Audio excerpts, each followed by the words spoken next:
Welcome to the Morning Track Power Hour. I am Dr. Andrew Scaff. He is Dr. Michael Werman, Esquire.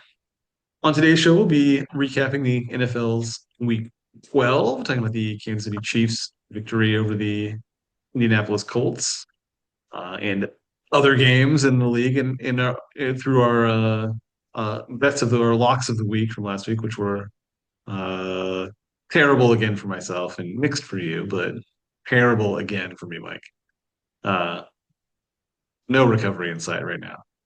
We'll also be looking at the Thanksgiving Day games coming up here this week, and for the NFL's Week 13, we'll be talking about some new picks, which I obviously will do very well on. So we'll You just need maybe you need to start going the Costanza route, but yes, I doing think the that's complete opposite of what you think. Although you may be doing the opposite of the opposite, you're probably overthinking, and that's possibly causing your issues. perhaps.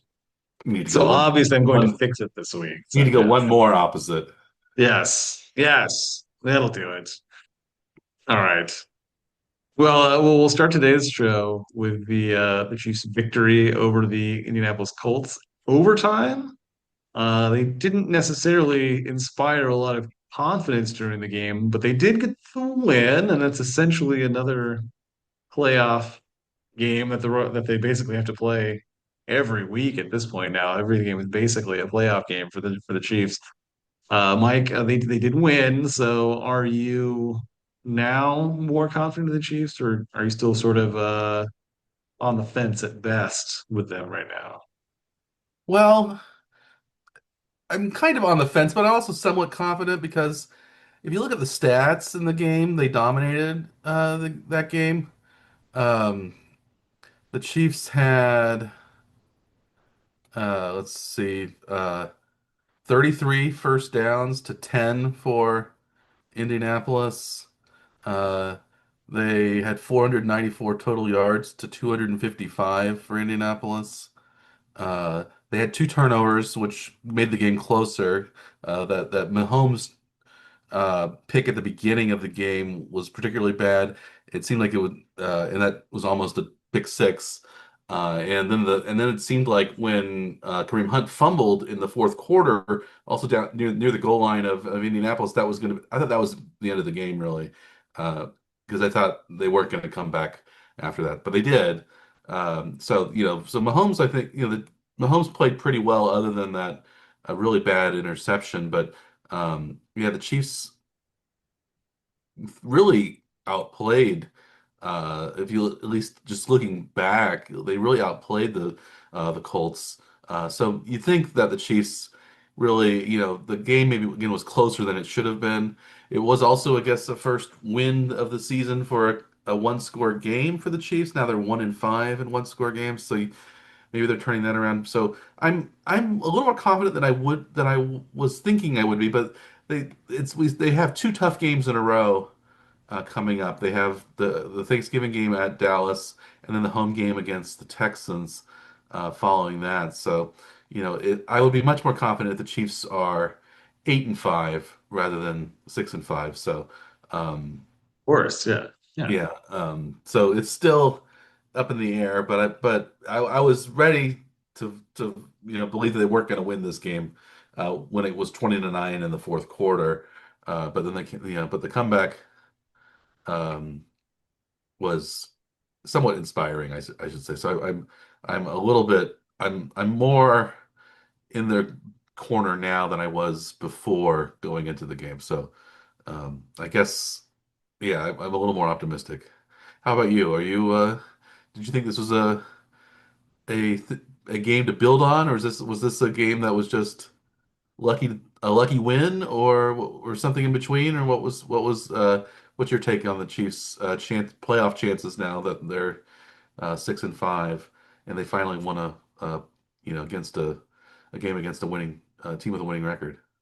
Yeah, I mean, I think they basically have to win just about everything, and winning close games is nice. You know the team is capable of winning a close game now. I mean, we did last year too, but probably not the best way to go about stating your case for making a playoff run. But you know, it's good to see them get a win against a team that has a really good record. I mean, they're a first place team in their division. So I mean, that's a game that shows that they're capable of winning a playoff game, but they have to win all these other games before they can get to the playoffs too. So I'm not sure that I'm actually that confident in them right now. But there's still a lot of like small things too that like, they're still getting like, kind of silly penalties that hurt them all the time on, especially on like kickoffs, punt returns.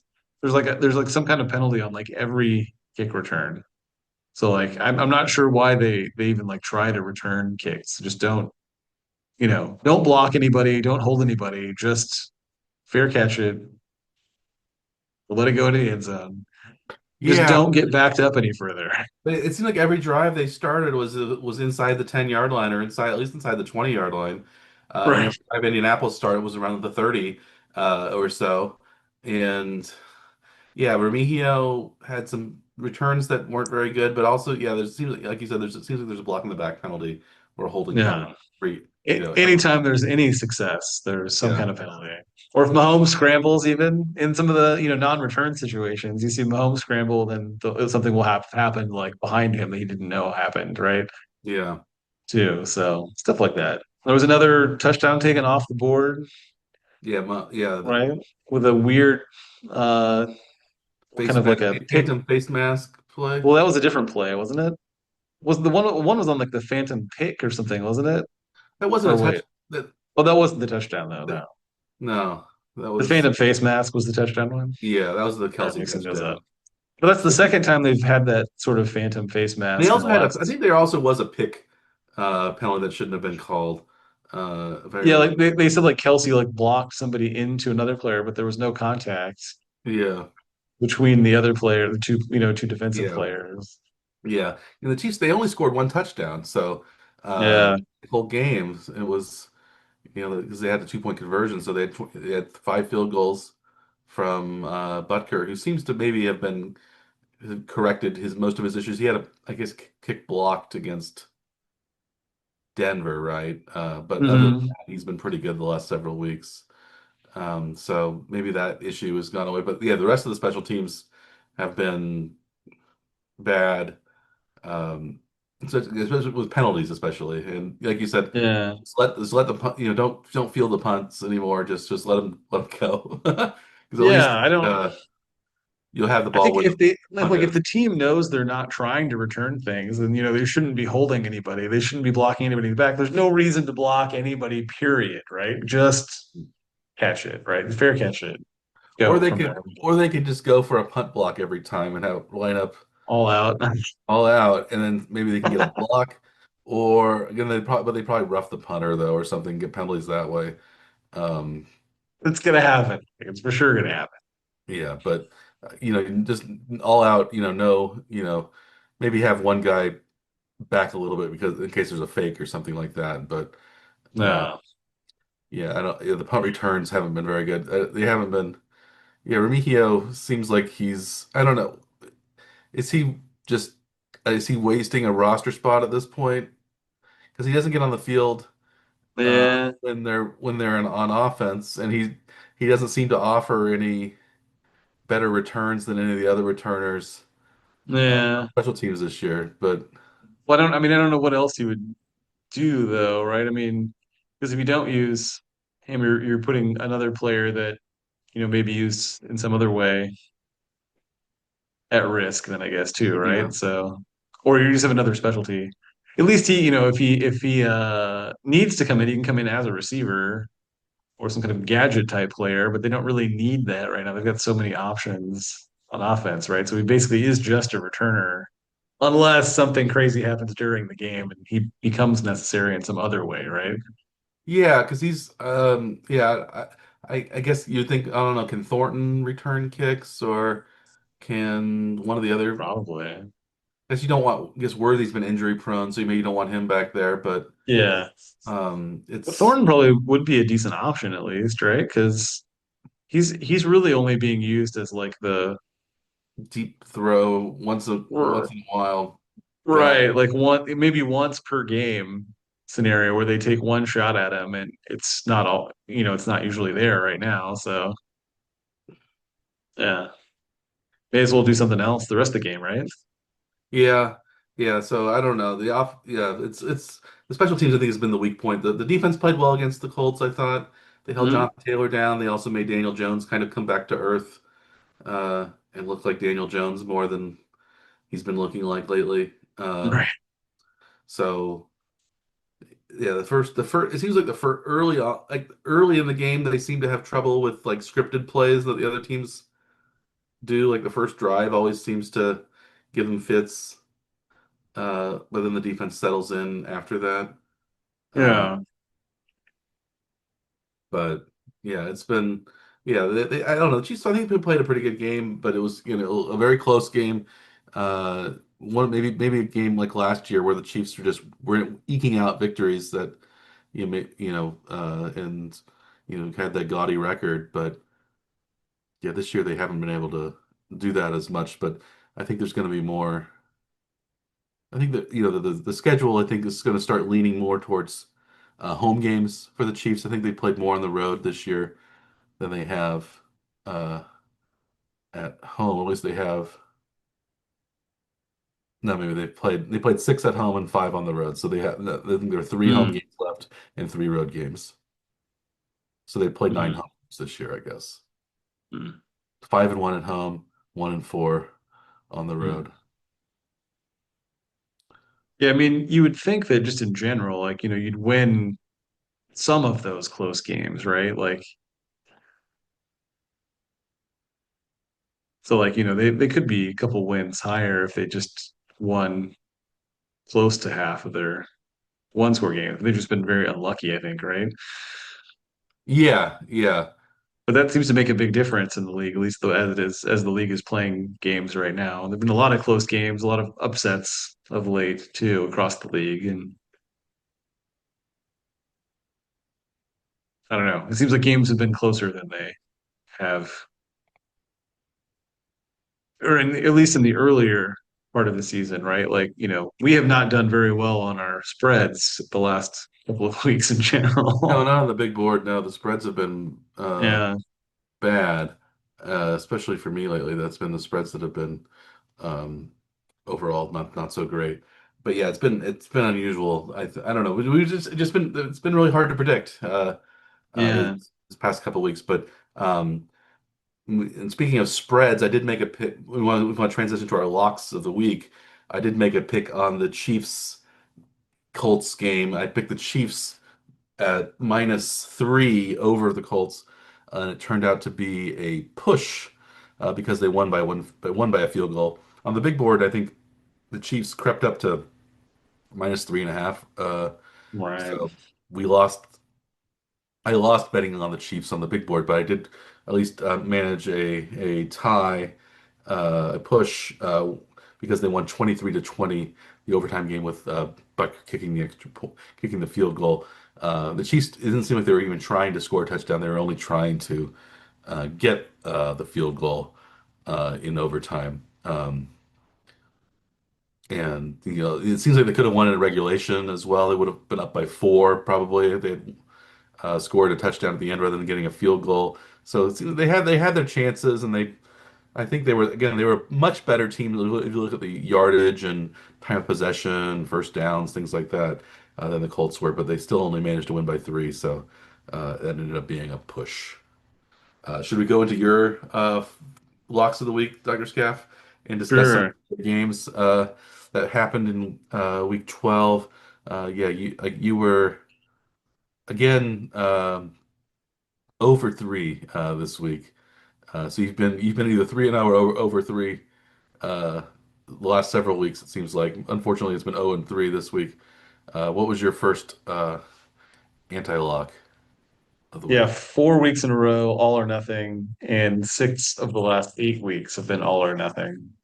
And yes, the last 2 weeks have been the nothing side of things. So I'm on quite a losing streak right now, Mike.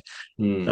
But and it continued. I guess it continued this week with the Thursday night game where I had Buffalo coming off a big win. Uh, playing a game at Houston, who was without CJ Stroud again, and Buffalo had a couple of touchdowns. They had a long touchdown run from James Cook and a kickoff return touchdown, and Josh Allen provided nothing else the rest of the game. I think he was sacked 8 times. Bills ended up not just not covering, but they also lost the game 23-19 at Houston. So I needed them to win by about a touchdown. And they ended up losing, Mike. It's possible Yeah. that I'm cursed. That seemed like an easy win on paper. Not at all the case. No, it did not turn out to be the case at all. Yeah, I thought Buffalo though has I guess I was watching the as I was watching the game. They've always lost in Houston. I think it's the last several times they Mm, played Houston. They have lost at Houston. So mm, it's become a kind of cursed destination for them. So maybe that explains uh, mm. it. But um, It makes it more painful because I dislike Buffalo so much, Josh Allen so much, but I bet on them because I just assumed that they were inevitable, and then they do this. It makes me dislike them even more. Like, how is that even possible? yeah, I don't. Now they've cost me fake money. I'm not happy, Mike. Mhm. Yeah, it's it's hard to. Yeah, hard to fathom. I don't know. Dr. Scap, I'm not sure what you should be doing on your strategy. Uh, Mm, mm, yeah. but yeah, so that Buffalo loss to Houston puts Houston again at 6-5 and makes them on the edge of the playoff contention. And also they're challenging with Jacksonville and Indianapolis for the AFC South lead and also challenging the Chiefs for one of those wild card positions. So Houston has really come on lately. If they had an 0-3 start, now they're 6-5.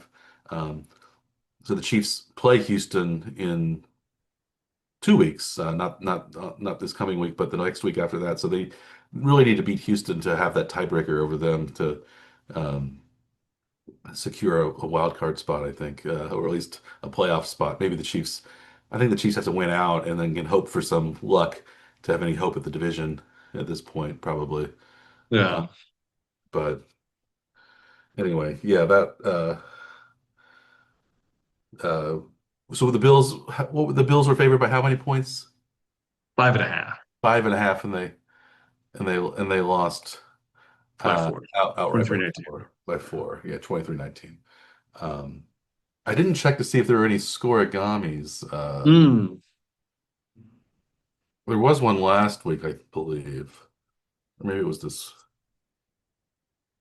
Yeah, last week there was a scorigami, but none this week. There weren't even any particularly rare uh, score games. The 23-19 was the rarest of the scoring games. It was the 21st 23-19 game of the NFL in NFL history. So um,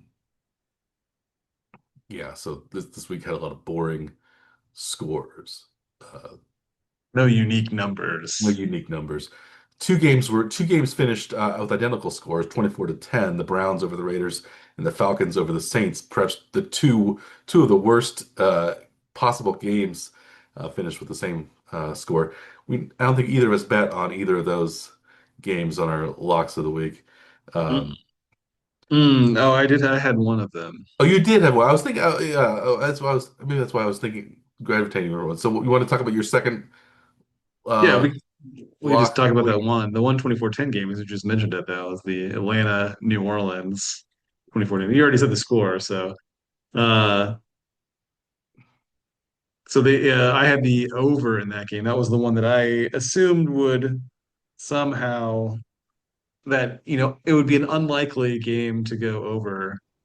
Atlanta did put up 24 points, which is actually a little more than what I was expecting from Atlanta. I thought New Orleans would put up more points, but over under was 39 and a half for us. It ended up creeping up to 40 and a half. So like seeing the line move up a bit, was a little bit you know, Feel like you're on the right side of things. Yeah. right. Like, oh, this is trending my way. I got a good price. Now it's going to go over easily. And, they only got to 34. So I needed one more touchdown. I assume that there was some touchdown that got taken off the board at the end. I didn't pay attention at all. I don't know. Well, I think I don't know. It's got this. It's is it Tyler Shuck? Is that is it I think Tyler? so, yeah. Sh I think the Shuck era is not doing very well for New Orleans. I think they're better with Rattler as their quarterback, and I don't know why they're going with Shuck rather than Rattler. I would go. I think Rattler led them to scoring more points usually than Shuck has, but I think that's New Orleans' biggest problem. And Atlanta is just very wildly inconsistent from week to week. Sometimes they're good, sometimes they're bad. Um, More often bad than good, but sometimes they beat Buffalo, then they get blown out, by they get shut out by Carolina, they lose, to a lot of they're it's a very Jekyll and Hyde team, uh, Yeah. and yeah, so but they won this week against a pretty bad uh, New Orleans team, one of the worst teams in football that we thought going into the year. I think neither of us thought the Saints would win very many games. I think we each had the Saints winning only 3 games uh, on the season. Their over-under was 4.5, and the Well, Saints they're at 2-9, so we're two and pretty nine. close. Yeah. So probably we can let them get one more win, basically. Mm. But Mike, that game, Tyler Shuck did throw an interception in the end zone with 16 seconds left. Ooh, they could So have. that could have been the over. And it wasn't like a Hail Mary. It was from the 29. So it wasn't a Yeah, they had to score 2 touchdowns in the final 16 seconds Oh, to but I only needed the tie. over. You And only so needed a to go over. touchdown would have gotten the over Yeah. if if they got it, right? Yeah. So that yeah. I wasn't expecting them to win, but had they completed that pass and thrown an interception, it could have tripped the over. Well, speaking of over and unders, I made a one over under bet that I picked under, and it turned out to be a wrong bet. It was the Giants at Detroit. I picked under 50.5 as the total. The Giants ended up being led by Jameis Winston to uh, having a very respectable offensive performance, scoring 27 on Detroit. And Detroit had to rally in the fourth quarter. They were down by 10 points, I think, in the fourth quarter to come back. They ended up winning in overtime 34-27. So 61 points ended up scoring that game. So it went not way over, but comfortably over. Yeah. Um, but I blame the offensive. I don't know how the Giants scored so many points. But I guess having Jameis Winston can do that in the Giants offense. So the Giants again blew a lead at the end. They fired their defensive coordinator after the game because they blew another lead in Detroit. So it's hard to say how good Detroit is at this point. Yeah, because they were thought to maybe be Super Bowl contenders, but now they've kind of fallen into the sort of second tier, maybe again playoff contender, but not Super Bowl contender in the NFC. Um, Mm. they Not still not expected anyway. Before it was sort of like expected that they were They were going to expected be juggernaut, yeah, at the beginning of the right. year. And the Chief, I think once the Chiefs beat them fairly soundly, it seems like maybe the other teams have followed suit and uh, done some of the same things. Maybe Kansas City did, but Detroit has been, yeah, they're under, yeah, I picked under 50.5, and they uh, together scored 61, so 9.5 points above my over under threshold. So that was my lone loss of the week. I was one push, one loss, and one win. Before I discuss my win, do you want to discuss your third loss, Dr. Scaff? Yes, I'm dying to talk about my third loss. I had the my third pick was I had the Vikings covering uh, against the Green Bay Packers, and the Minnesota was a minus was plus 6.5. They've been playing games pretty close. But in this game, they only managed to kick two field goals in the first half and then nothing at all in the second half.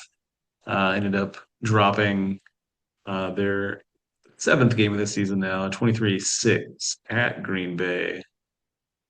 Yeah, it wasn't Not a very not good game. terribly close. Uh, but yeah, basically no offense at all from the team.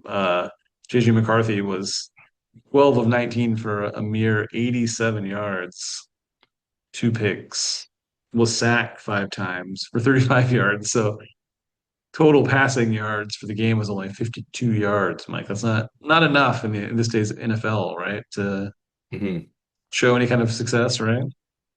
Yeah, not enough. Mm. That wasn't a very good. Yeah, it wasn't a very Yeah. good, it was a good performance by McCarthy or the Vikings. The Vikings seem to be really tanking over the last several games. They've lost, I think, five in a row or something like that. So, Yeah. um, They had been playing fairly close games, but this one was not terribly close. So again, I was wrong the third time. But that's enough of that. Mike, what did you do for your third pick? Because we need a win here. well, we did have a victory for me in the my final game of the week. I had Cincinnati at plus 8.5 against New England. A home game for Cincinnati. I thought they'd at least keep it close with New England. They did. They kept it. It was 26-20. New England won, but they only won by six.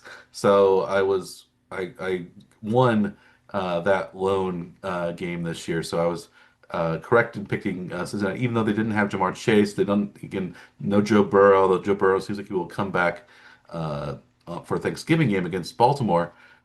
So I've made a bet on that game as well. So maybe I'm riding Cincinnati 2 weeks in a row. Um, yeah, I don't really care for the Bengals very much, but I'm I wanted them to beat New England, but they couldn't quite pull that off. But they did manage to score 20 to New England's 26. So by 2.5 points, I was victorious. And Um, important for us so that we had at least one win between us then, right? yes. So when you made the pick, were you expecting Burrow to be potentially available? No, I just didn't think that I just I just didn't think that uh, New England New should be England would, favored by that many points on the road. yeah. I still don't trust New England as being a great team. They have a kind of a very strong record right now, 10-2, but they haven't really beaten any good teams other than Buffalo um, this year. So they've had an easy schedule. They play in the I mean the AFC East, and they've beaten up on they've beaten the teams they should beat, but they haven't. Let me look at their schedule this year and their games that they've won. So they lost the first game to the Raiders. They beat the Dolphins, lost to the Steelers. Now they've beaten the Panthers, Bills, Saints, Titans, Browns, Falcons, Buccaneers. Not a bad team, but Tampa Bay has really fallen on hard times over the last several weeks. Uh, then Jets and Bengals. So um, maybe wins over two teams that are decent, the Bills and the Buccaneers, but all the other teams that they've played have been pretty bad. Uh, their schedule stays pretty easy. The rest of the year, they play the Giants, the Jets, and the Dolphins still. The last five games of the season. They also have a bye coming up, um, but they do play the Bills and at the Ravens, so they have two games maybe that they can that are maybe going to be tough, but uh, three very winnable games.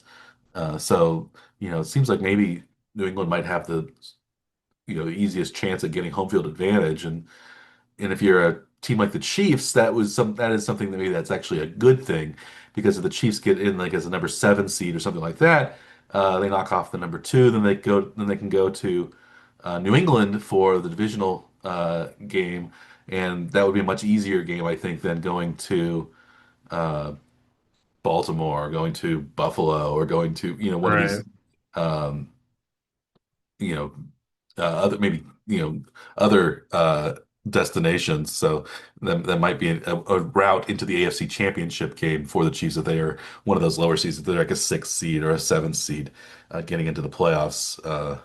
I wouldn't want to play them if I were New England after a bye.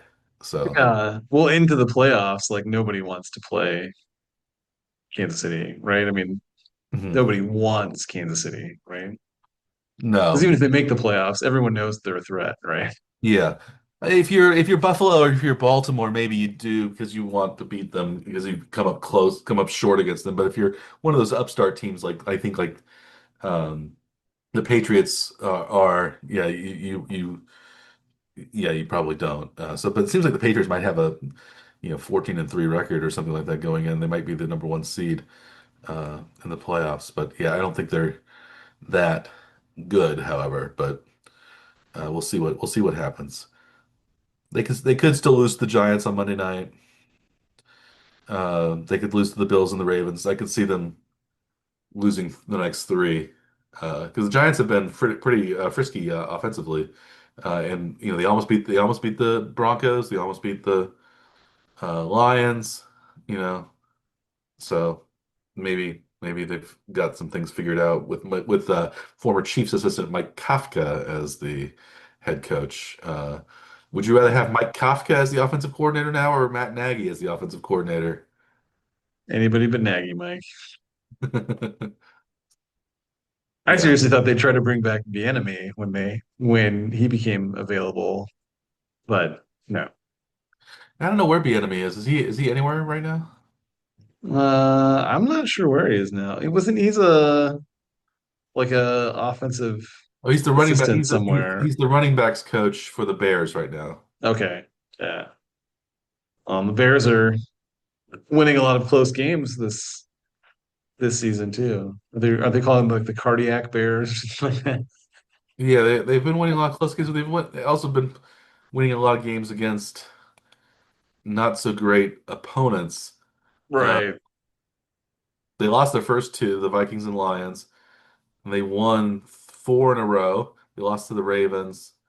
They beat the Cowboys, Raiders, Commanders, Saints, Bengals, Giants, Vikings, Steelers. So they beat the Vikings twice. But yeah, they've a lot of very close games. They've won two games by 1 point, and a game by 2 points, a game by 3 points, a game by 4 points, a game by 5 points. Uh, and so they've been winning a lot of close games. Uh, but yeah, they lost a fairly close game in week one, but they got blown out by the Lions. They got blown out by the Ravens.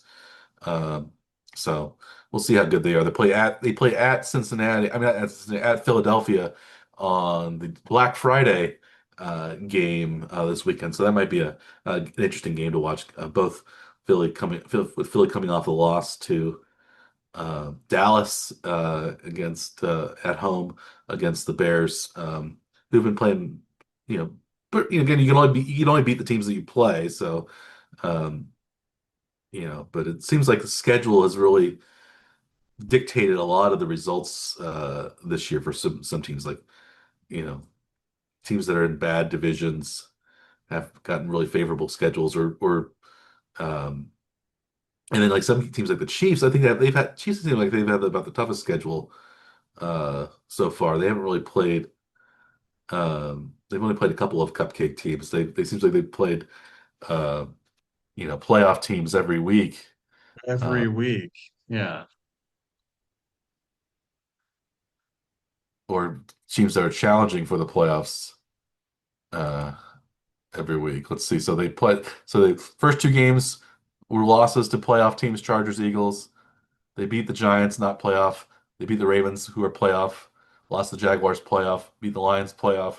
And they beat the Raiders and Commanders. Neither one of them are playoffs. But then they've lost to the Bills, playoff team. Lost to the Broncos, playoff team. Beat the Colts, playoff team. So it seems like they've only played three teams that are not in the playoff hunt And Washington was a playoff team last year, but Washington was last year, yeah. I Um, think the only reason they're not probably considered a playoff team, now is because of injuries, right? Because yeah, they've had a lot of receiver injuries and Jaden Daniels being hurt. yeah, Um, and then now the Cowboys. Now they have the Cowboys, who are fringe playoff team in the NFC now. Texans playoff challenging. Chargers challenging for the playoffs the next three games. Then they get the Titans a little break. Then the Broncos again playoff, and then the uh, Raiders in the final game. So they only have two. They really only have out of the next five games. They only have two games that are against kind of maybe cupcake opponents. yeah. So or in six games, I guess they have six games left, including Dallas. But yeah, so it seems very they have a first place schedule, but it also seems like they have a I don't know they're playing in a tougher division, and it seems like they're playing against a division, the AFC South, that has three pretty good teams in it this year as well. Hmm. Um, and the NFC East, which has, usually, has the Eagles and the Cowboys. So it's, yeah, like compared to, and I don't know, it seems like the schedules are kind of just the way they shake out sometimes are not very even in the NFL. But I guess you can't Not at predict that all. always going in. But um, Yeah. And this season's been particularly strange. Like there are a lot of teams that are, in contention that you wouldn't expect them to be contending at all. Like, I mean, like Colts, really, right? yeah, Then a lot of teams that you did expect to, on paper, be good to great are just all kind of mediocre this season. yeah, So, but it seems like maybe the things are maybe as the season goes on, there's still 6 weeks left in the season, 7 weeks left in the season. yeah. Um, things are sorting out maybe more like what we thought. And the Ravens are starting to make their move. Um, the Chiefs maybe will start to make their move toward playoff, higher playoff contention as well. So yeah, but it's been a weird season, and it was a weird week this week. Neither of us on the big board ended up winning any money. We each lost a little bit um, on the big board, mainly because of the spread.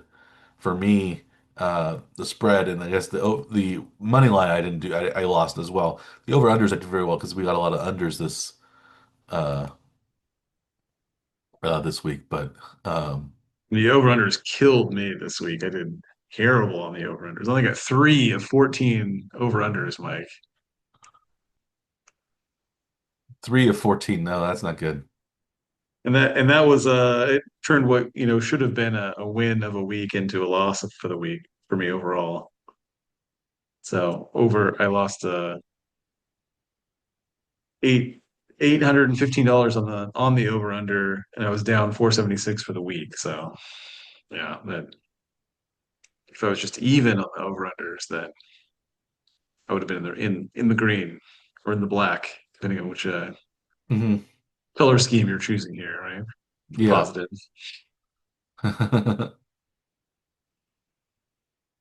Yeah.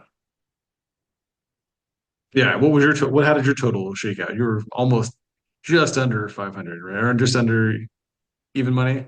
Yeah, I ended up losing $165. I was even I got 10 out of 14 on the over under, 9 out of 14 on the money line, but still because most of the games I predicted to win were teams that were heavy favorites. I didn't end up I lost a little bit. I lost $229 on the money line, and then I was only 5 out of 14 on the spread, so that was really what cost me.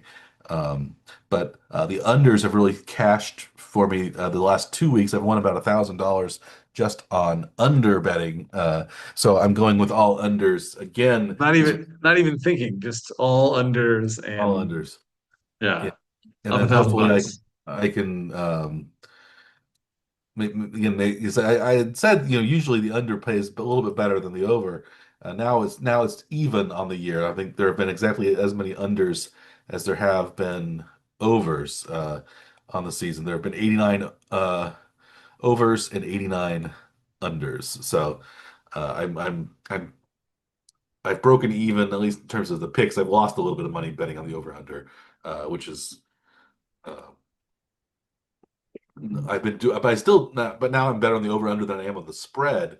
My spreads have been getting worse. So it was for a while, it was that my my weakness was the over under because I was picking all these unders, but now spreads have become my kryptonite. So I don't know what to do about the spread. I can't just I could pick all home teams, I guess, or You were doing okay, but the last five games on the schedule were all wrong though. Like that was what did you in. Until then, it was fine, right?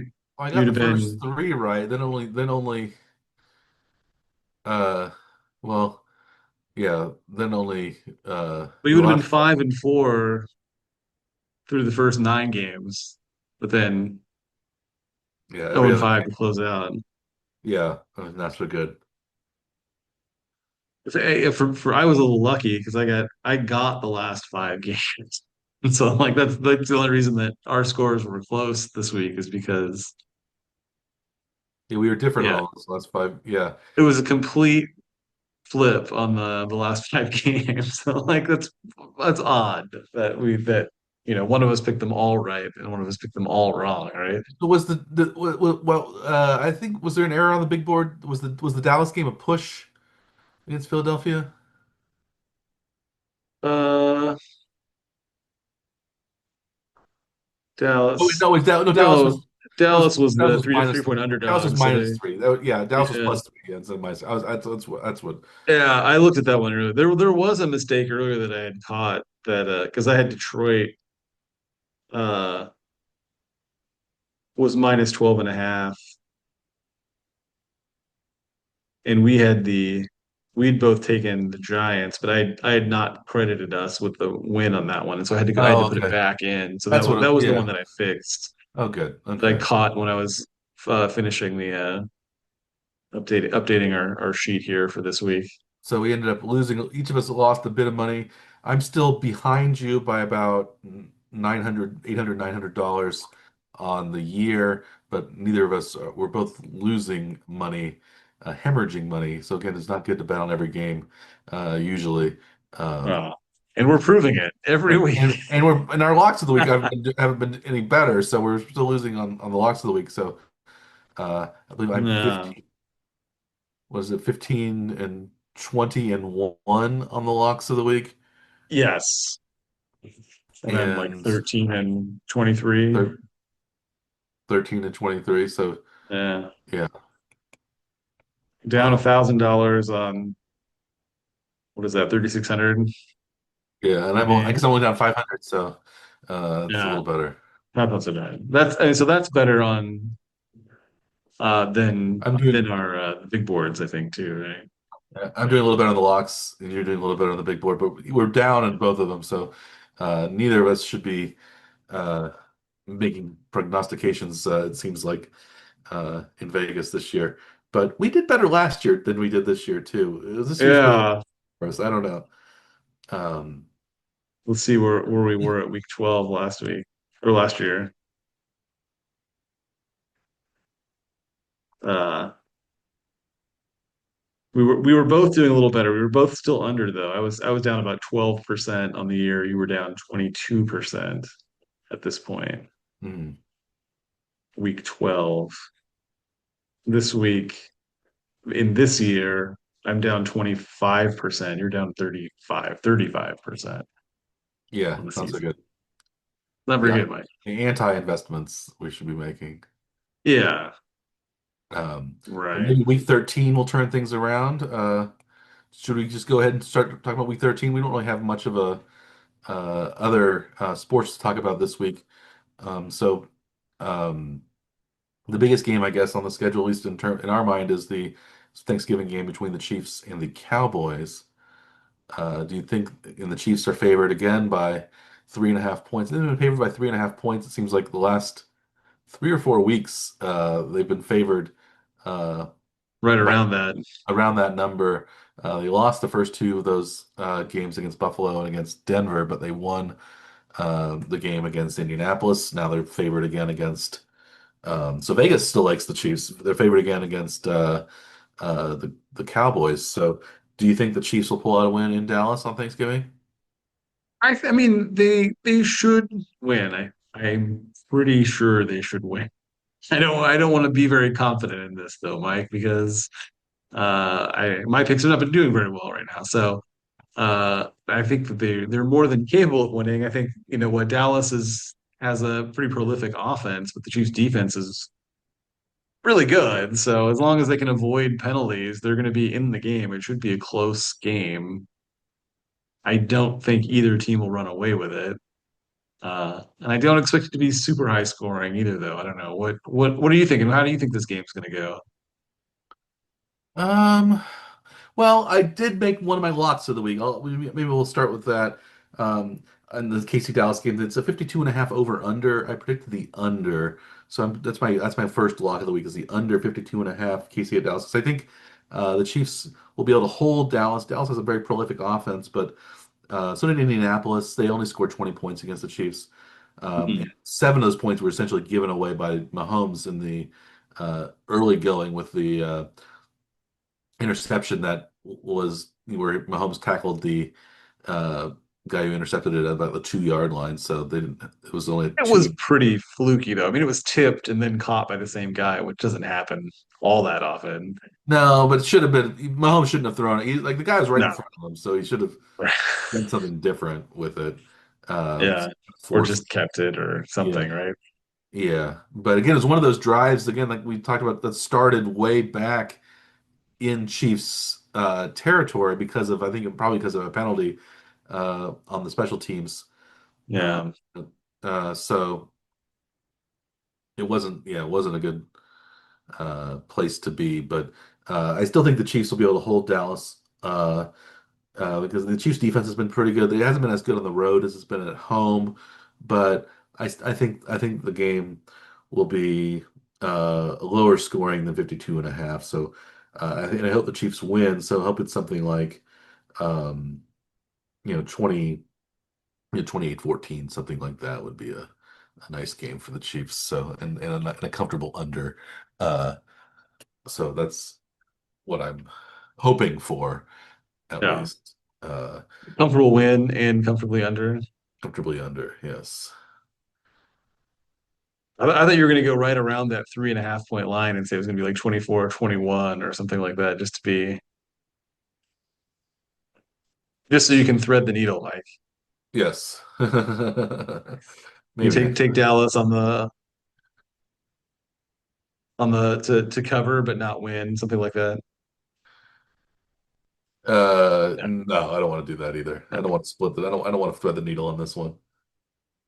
That's a fairly narrow needle to try to thread, right? Yeah. Yeah. So the Chiefs under, that's your first pick of the week, Chiefs under right? 52.5, my first lock of the week. How about your first lock of the week, Dr. Scaff? I'm going to try a new strategy this week, Mike. I think I am basically cursed at this point. So I think I'm going to be picking on games that, because of that Buffalo pick that I had last week. I think maybe I can make teams lose by picking for them. So I'm going to try this week, Mike. Let's see how cursed I really am. Okay. So I'll make my first pick. Uh, Jacksonville -6.5 at Tennessee. This seems like a game that Jacksonville could easily win, but because of my luck, I think that means that they will not only not cover, but they will lose the game. But that's why I'm going to pick Jacksonville -6.5, Mike. Is this is this convoluted enough, or should I try to make it more convoluted in how I decide to make these picks this week? I think it's convoluted enough, I would say. You're trying to use the curse, your curse for good, I suppose, In the Chiefs' favor. in the Chiefs' favor. I don't know if that's going to be going to work or not. But But if I, well, if I fail, then I got my pick right, and I still, you know, got a yes, correct pick. So, yeah, yeah, but if my power works, then the Chiefs are in a better place. yeah. So I guess I salute you for your uh, ingenuity, Andrew. But Yes. well, yeah. So your first pick again was. Jacksonville minus 6.5 at Jacksonville minus six Tennessee. at Tennessee. AFC an AFC South clash.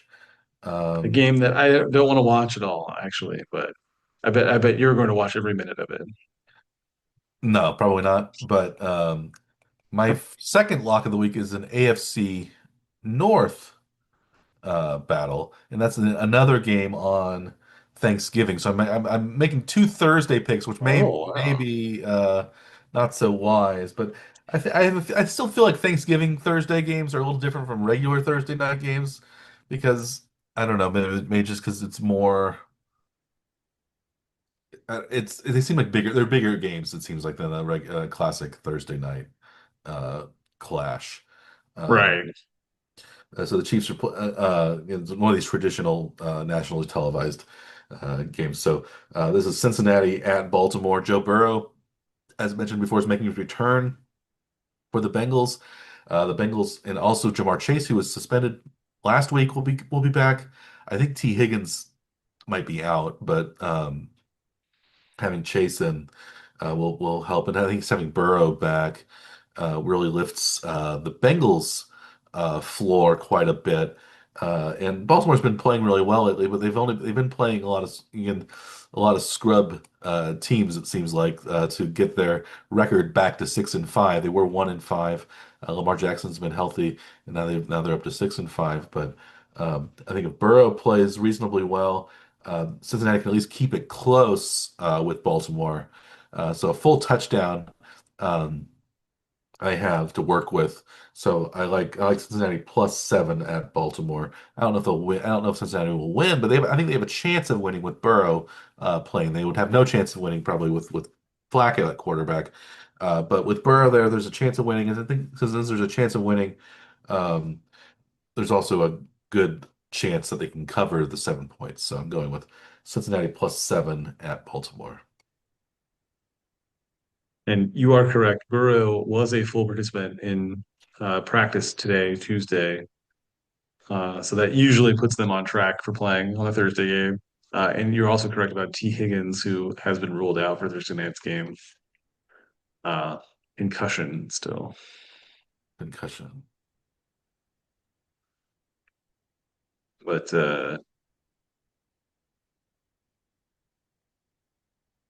yeah, that looks like the only other major offensive player then on the injury list for this week was mentioned anyway in the report. So yeah, Burrow back. Do you think that they have a shot at the division lead still if they manage to not just stay in this game, but because you just need them to keep it close for the points. But yeah, do you think they actually have a shot at the game and then the division? The well, I thought so maybe before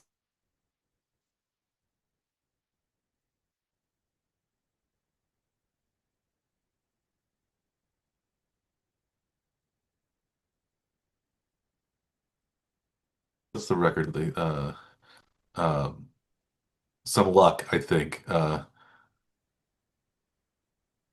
You did cut out a little bit there, so Oh, sorry. Yeah, you my did. You said the last thing I heard was uh, you thought that they had a chance in the division, but and uh, then I thought so I thought they had a chance of but they're 3-8. So that to yeah, win out, they have to win out and be 9-8 basically and hope that the Steelers and the Ravens each kind of play about 500 the rest of the way. So yeah, if maybe there's a three-way 9-8 tie, maybe they could pull it out. But uh, yeah.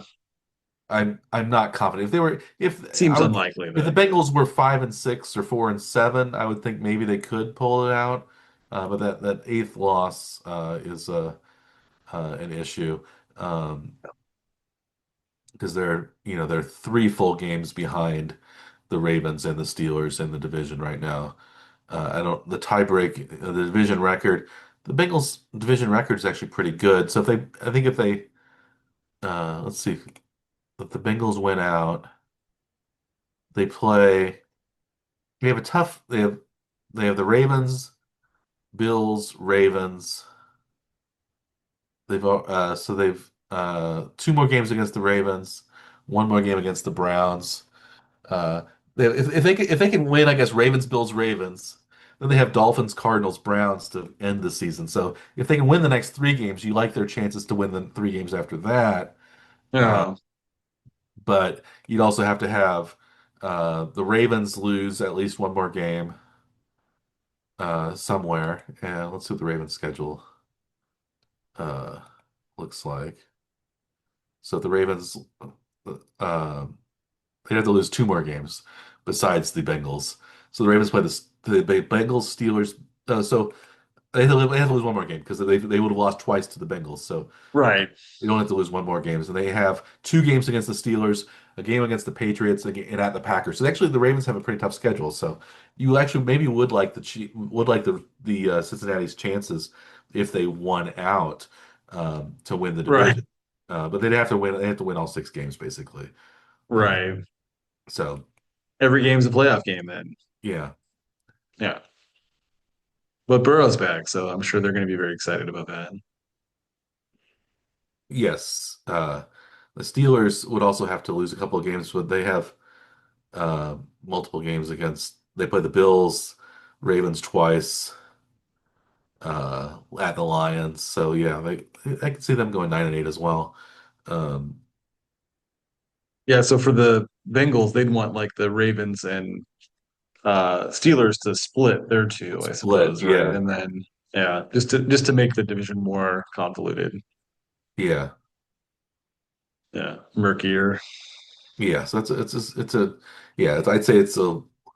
Do they have the playoff odds on the?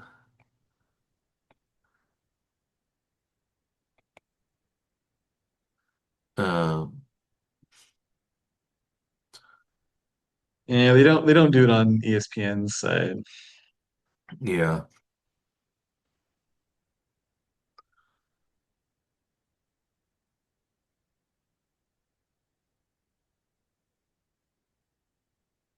Anyway, what about your second lock of the week, Dr. Scaff?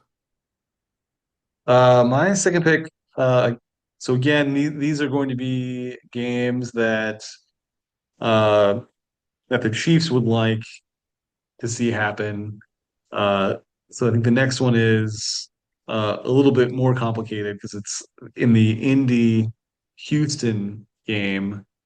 So I think we would prefer to see the Houston team to win, to Mm. bring Indy down just a bit so that when we play Houston the next week, that we can get a tiebreaker over both teams and they're both weaker going into it.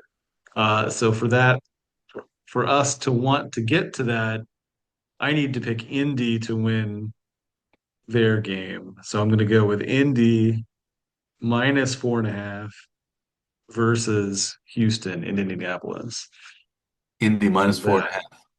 yes. So that is my second pick of the week, Mike. Using my curse for the Chiefs' advantage or my own success, either way, I will be okay with it. Mhm. Yes.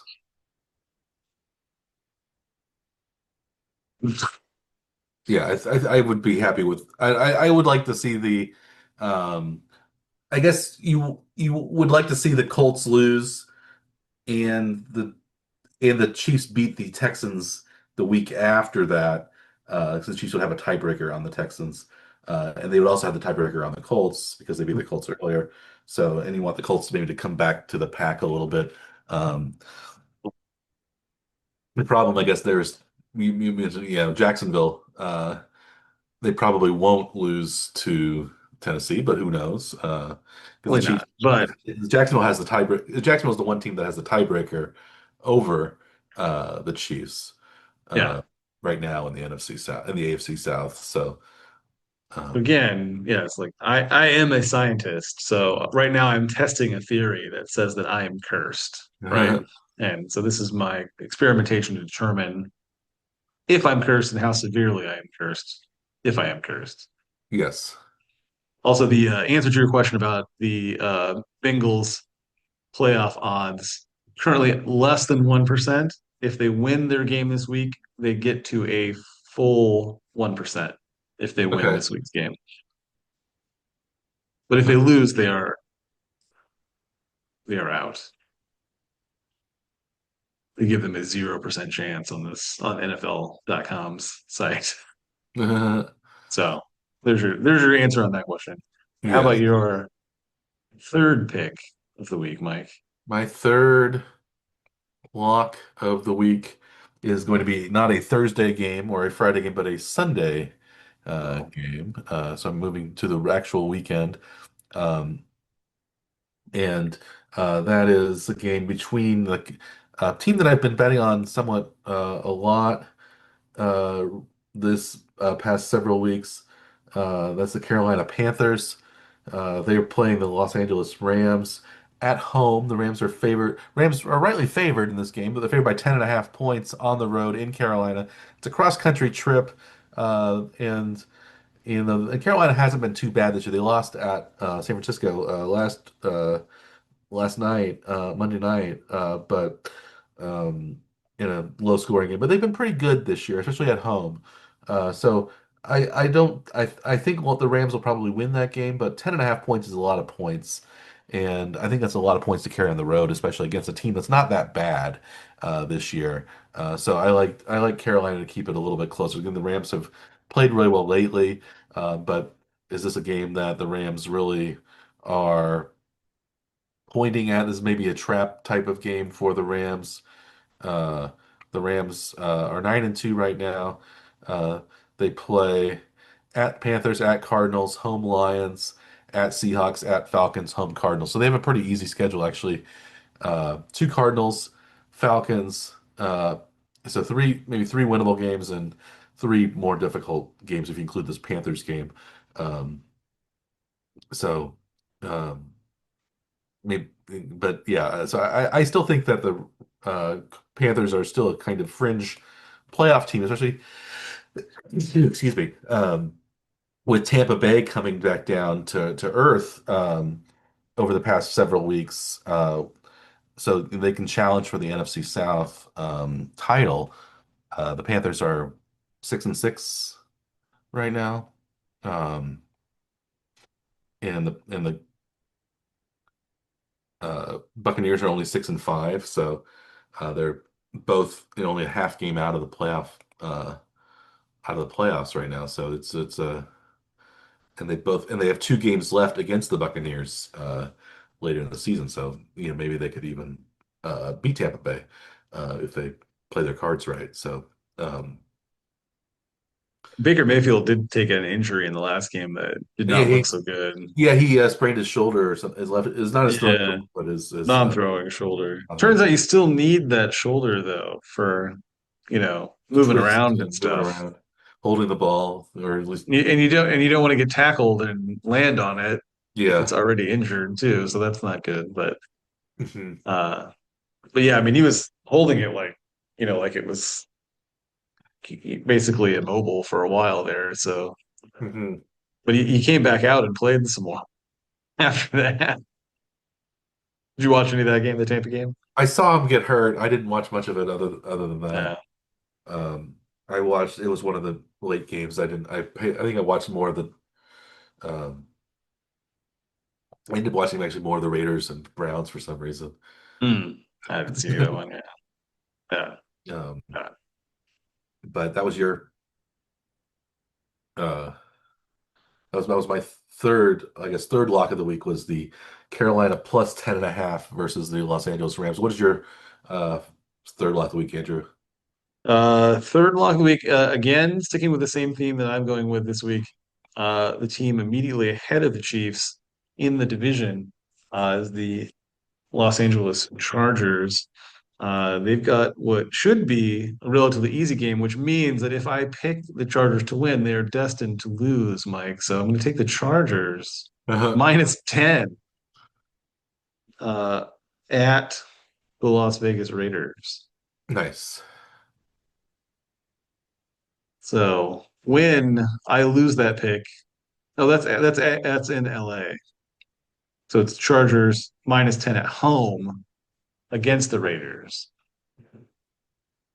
I had that backwards, but Yes. So, but it's in Los Angeles, SoFi Stadium. But this is one of those games where, uh, the Chargers are never really the true home team because everybody likes to travel to Los Angeles and play them. And the Chargers are probably the second most popular team in Los Angeles. I think the Rams are more of an LA team, and even the Raiders may be more of an LA team than the Chargers.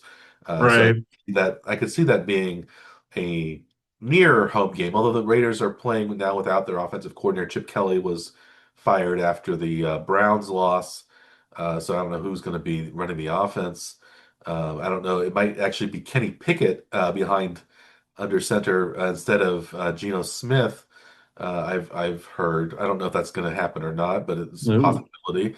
Um, maybe just because it's the lost season, might want to. Geno is not going to be the quarterback of the future. You think he's 35 years old already. You want to see what you have in Pickett before the draft. Especially because this isn't I don't think super strong quarterback draft, and if the Raiders are one of the worst teams and one of the top picks, that they might want a quarterback. They also might not want a quarterback this year and wait till next year. So maybe they think, okay, we can stick it around with Pickett, Smith, and one more year. Although maybe you would say that um, uh, that maybe they can't Pete Carroll can't wait that long to get a good quarterback because he's up there in years and I don't know how long a leash he's going to have for the team. So, but I think they do want to see what they have in Pickett at least before the end of the season. So he might do that instead of Smith, who's Yeah. but either way, it doesn't really necessarily bode well for the Raiders. But Yeah. Chargers have laid a few eggs lately. Uh, Really, in Jacksonville a couple of weeks ago, they got blown out. Um, Yeah. so who knows? I think the 10 points is a lot of points, and I think the Chargers will probably win the game. But yeah, it might be a game that is somewhat close. Uh, any other games on the schedule that you're excited about? How about the other Thursday nights? Thanksgiving Day game, the third Thanksgiving Day game, the only one we haven't talked about yet. Yeah, the other one we haven't talked about is the Detroit Green Bay game. Uh, It's the first and game on the slate. the first game on the slate, the noon Central Time game. Yeah, that could be a good one. Detroit hasn't played particularly well, but they always host Thanksgiving games, so it's probably going to be a game that they really want to win, but it's divisional rival, so both teams need that victory to keep pace with the Bears uh, in the division. So I would lean Detroit simply because it's at home.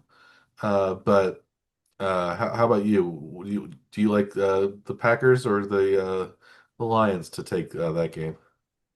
Well, Vegas odd makers are pretty undecided on this one, right? The line's -2.5 for Detroit, so it's basically even home field advantage odds. So it basically that lines up Yeah, with what you just mentioned. But I don't know. Green Bay seems like they've been playing pretty well recently. They won handily against another division rival last week in Minnesota and held them to basically no offense at all. So, if the defense is that strong, then, maybe they can keep the game low scoring and their offense doesn't look all that great. But yeah, I yeah, think if it's a low scoring game, it probably favors Green Bay.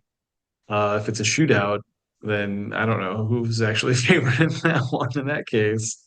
But yeah, the over-under is a 48.5, so they're expecting a relatively high scoring game from the odds makers perspective. So I don't know. I kind of guess this would probably start to follow the lower scoring trend, and I'm gonna assume that Green Bay is gonna keep it close, if not win.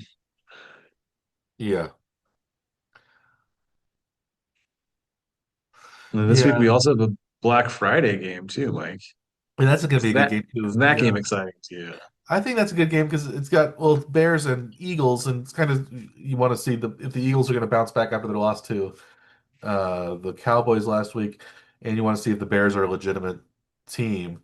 And the Eagles have played a little bit like the Chiefs last year. They've played a lot of close games and they've won most of their close games, but they only have a 30 point differential right now. They've scored 30, only 30 more points than their opponents have through 11 games. So that's not very many. They've won a lot of, like I said, they've won a lot of close games, but they've also not played particularly well a lot of the time. So you want to see how well they match up against the Bears. Are the Bears a legit team? The Bears have also won a lot of close games lately, but they've also played a lot of bad teams. These are the Eagles have had a tougher schedule than the Bears have had this year. So, but it's more of a I think it's more it's kind of a referendum on both of those teams to see which I guess who's maybe if the Eagles lose that game, there's a little bit of I don't know. I don't know if Sirianni will be on the hot seat after winning the Super Bowl, but it seems like something that might bubble over in uh, Philadelphia if they lose to the Bears, lose two in a row. We'll probably start some more fights with some fans and stuff on the way out, right? Yeah. But you mentioned how narrow the Eagles' point differential is. Would you be surprised if I told you that the Bears have a negative point differential despite being 8-3, Mike? It wouldn't surprise me because they got blown out a couple times already this year, and they've won close games. So I guess it would surprise me a little bit, but it doesn't surprise me that they are worse point differential than the Eagles are. But yeah, the Bears Yeah, have uh, -3 -3. Yeah, the Eagles at an 8-3 record. That's 8-3 crazy. and -3. Yeah, So like that's your expected record based on your point differential, that would put them at like you know 500, basically 500, 5 and possibly below 6, 5 500, and right? 6. Yeah. Yeah, Since they played an odd number of games, probably 5-6, right? yeah. Yeah. So yeah, they're doing much better than their expected record.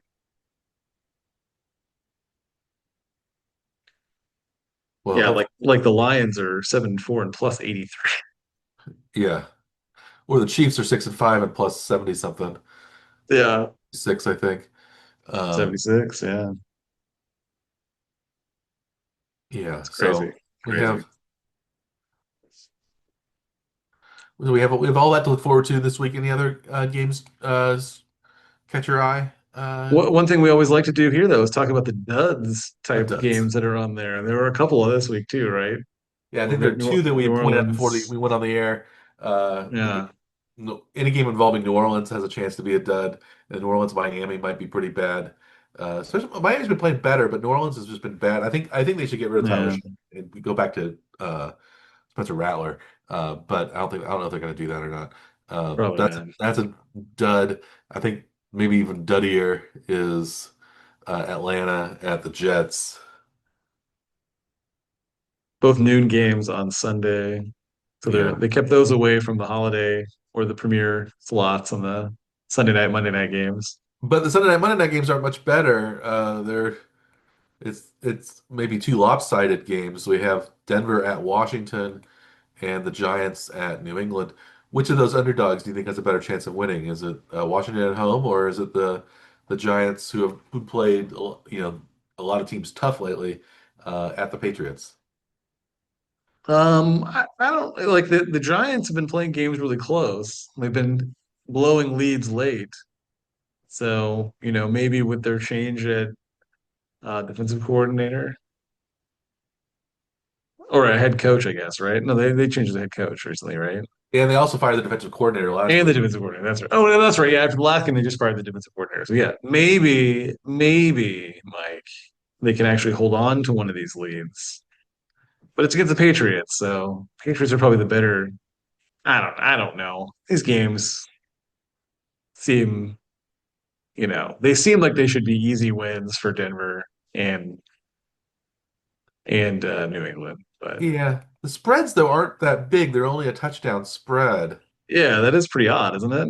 Yeah, I would have thought there'd be a bigger touch. So the I would have thought there'd be a bigger spread on each of those games. So Because Jaden Daniels is still out, right? I'm not sure. For Washington.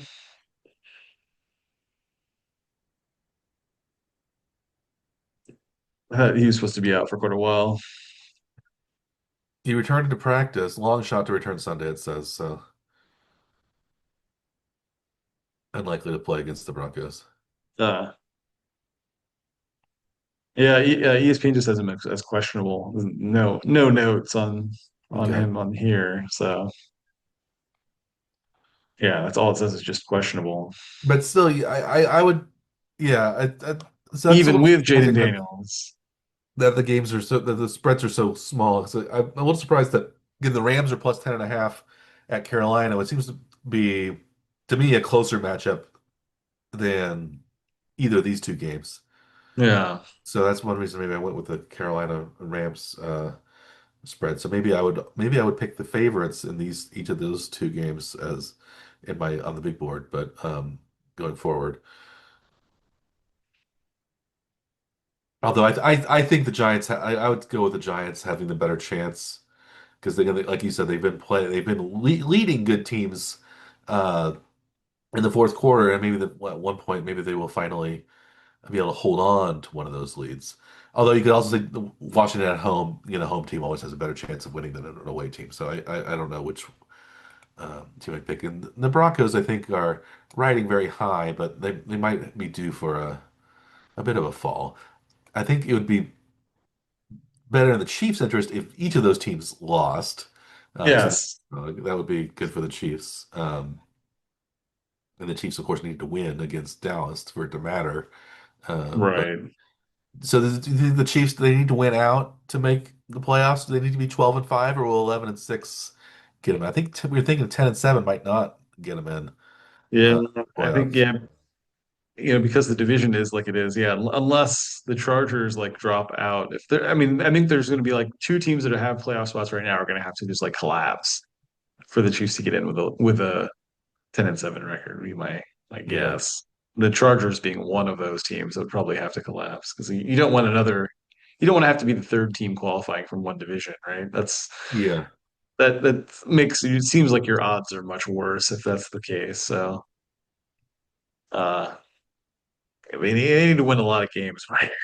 hmm And hopefully they're not playing them so close where, they can get tripped up by an odd,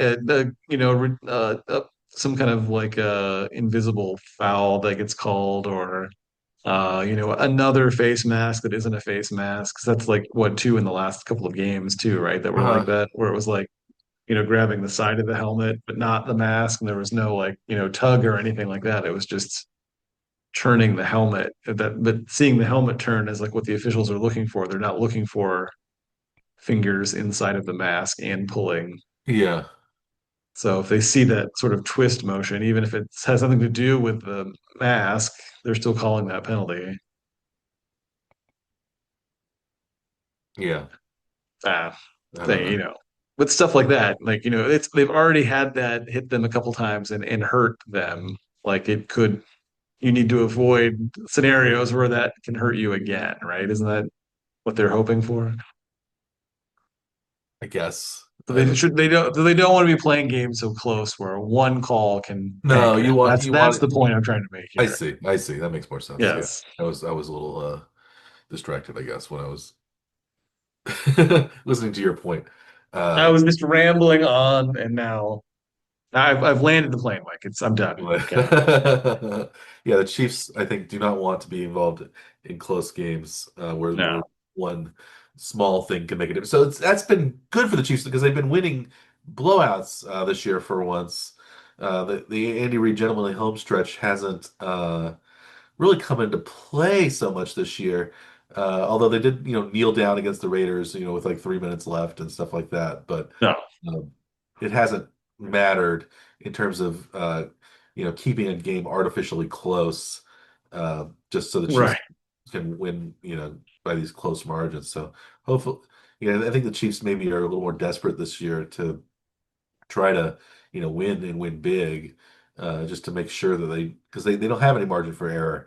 They can't afford to keep teams close around them, especially if one little thing here and there could cost them a game because they've already lost five. So they're already uh, have lost more games than I predicted them to win, to lose this year. I think I predicted them to go 13-4 this year. They can't do any better than 12-5. So um, I think they need at least 11-6 probably to make the playoffs, at least comfortably make the playoffs. And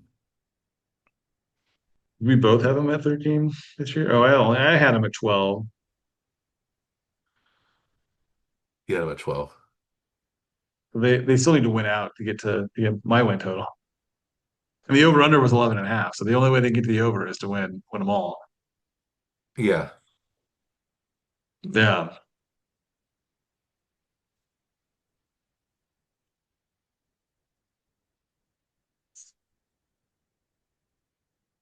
Well, Yeah. should we uh, wrap up this week's episode of the One Trick Power, or is there anything we haven't discussed? Is there anything on TV that you've watched lately that you want to talk about? Uh, I recently saw uh, Death by Lightning, the best show about the assassination of James Garfield that I believe I've seen Of in my 2025. of 2025 in my many years of watching television. It's got Shea Wiggum, Nick Offerman, Bradley Whitford, and um, Michael Shannon as the big stars in this show, and Matthew McFadden as Charles Guiteau. Uh, yeah, it's really good. I think it's really good. So I would watch that. It's got it. Nick Offerman particularly is funny as Chester A. Arthur. Uh, Bart, he was Think born to of play. Chester A. Arthur as being a funny character. Is that how you'd already pictured him? He was, I guess, a sort of unserious person, at least at many points in his life. And he was maybe thrust into a position he didn't expect as vice president, and actually grew a lot even during the short James Garfield administration. Garfield was shot and killed only about 3 months into his term, so he didn't have much of a chance as president. One of the shortest serving presidents, but Arthur was not really an ally of Garfield. He was part of the traditional spoils system, but he did end up, after Garfield died, signing into a law, some of these, the Pendleton Act and some other civil service reform acts that tried to end the spoils system and try to promote based on merit. So maybe a bit different from, although maybe now we do have the spoils system back again, given our current uh, administration, but we won't go into that too much. And bring some of these other legislation pieces back out here again sometime. Yeah, we need a new Pendleton Act, perhaps. But Some anyway, anti-grift legislation. Yes, anti-grift, yes. We don't need more Roscoe Conklings around. definitely not.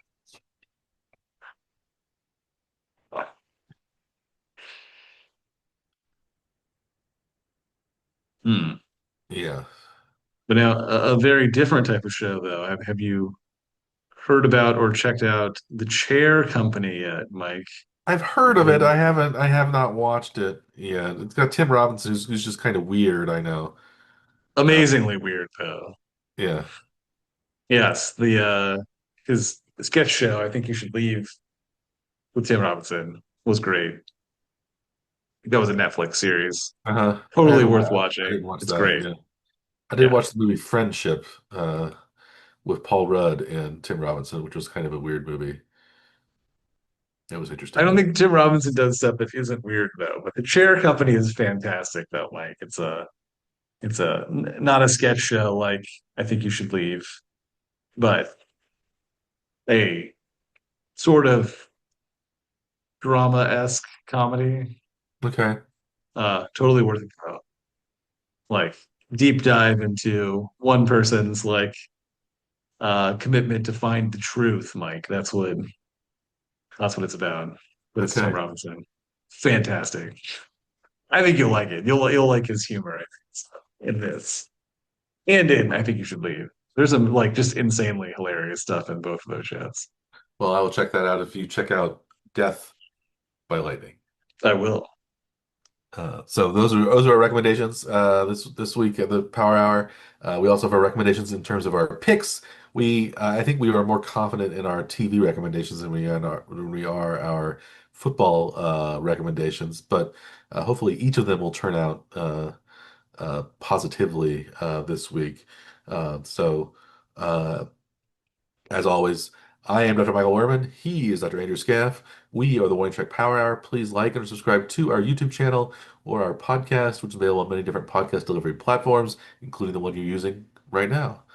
Unless you're watching on YouTube, which is also acceptable here at the Power Hour. We are happy to get viewers and/or listeners any way we can. We are glad for your continued support. Um, we also wish you the best of luck this weekend if you're making bets on any of the games, as long as your interests do not conflict with ours.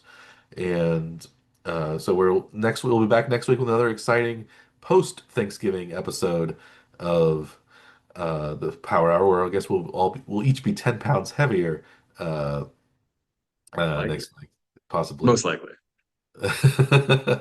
If all You're, goes according to plan. if I, yes, we'll both be looking like Chester I. Arthur going forward, who was a bit of a stout fellow, to say the least. But um, yeah, so we have that to look forward to. We'll preview week 14 next week, and we'll review week 13. Get uh, your get ready for another exciting episode next week, because I'm sure uh, you are just as eagerly anticipating it as we are. So we'll be back again next week. So watch out for that.